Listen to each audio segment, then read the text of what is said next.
రోజురోజుకు ఎందుకు పెరిగిపోతుంది? విశాఖను రాజధాని చేస్తామంటూ చెప్పుకొచ్చిన గత ప్రభుత్వం కనీసం కాలుష్యాన్ని కూడా ఎందుకు తగ్గించలేకపోయింది? ఏం చేస్తే విశాఖలో కాలుష్యం తగ్గుముఖం పట్టే అవకాశం ఉంటుంది? విపరీతంగా పెరిగిపోతున్న కాలుష్య తీవ్రతపై విశాఖ వాసులు ఏమంటున్నారు?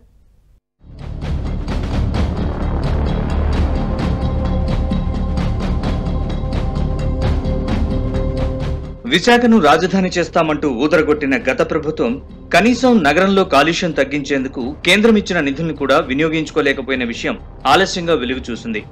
దేశంలో 131 నగరాలు, పట్టణాల్లో కాలుష్య తీవ్రత తగ్గించడానికి నేషనల్ క్లీన్ ఎయిర్ ప్రోగ్రామ్ ని 2019లో కేంద్రం ప్రారంభించింది.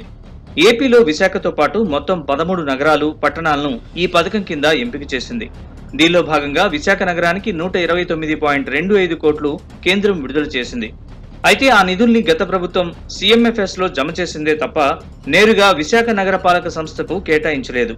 కేంద్రం ఇచ్చిన నిధుల్లో కేవలం 20 నుంచి 25 కోట్ల వరకు మాత్రమే ఖర్చు చేసింది. ఆ తర్వాత కేంద్రం నిధుల విడుదల నిలిపివేసింది. అయినా గత పాలకులు అవేవీ పట్టించుకోలేదు సరికదా, ఉన్న నిధులు ఖర్చు చేసేందుకు కూడా ప్రయత్నించలేదు. ఈ నేపథ్యంలో 2019తో పోలిస్తే విశాఖతో పాటు మిగిలిన నగరాలు, పట్టణాల్లో కాలుష్యం పెరుగుతూ వచ్చింది.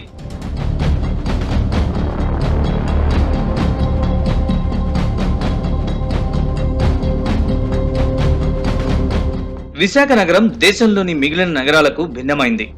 నగరం చుట్టూ కొండలుండడం వల్ల పరిశ్రమల నుంచి వచ్చే కాలుష్యం ఇక్కడే ఉండిపోతుంది. కాలుష్యం తగ్గింపునకు చర్యలు తీసుకున్నందున 2019 నుంచి గాల్లో ధూళి కణాలు క్రమేపీ పెరుగుతూ ఉన్నాయి. సగటున PM10 2019లో 97 ఉండగా 2023-24లో 120కి పెరిగింది. వర్షాకాలంలో కూడా నగరంలో PM10 స్థాయి తగ్గలేదు. ఆగస్టు నెల 1వ తేదీ నుంచి 10వ తేదీ వరకు PM10 ని పరిశీలిస్తే సగటున 126 నుంచి 163 వరకు నమోదైంది.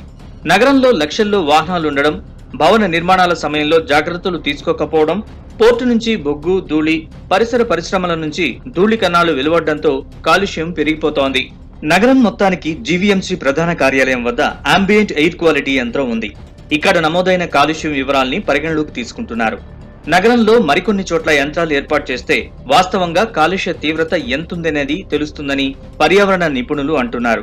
కేంద్రం ఇచ్చిన నిధుల్ని GVMCకి బదలాయించడంతో పాటు మరిన్ని నిధులు తీసుకురాగలిగితే నగరంలో కాలుష్య నియంత్రణకు అవకాశం ఉంటుందని పేర్కొంటున్నారు.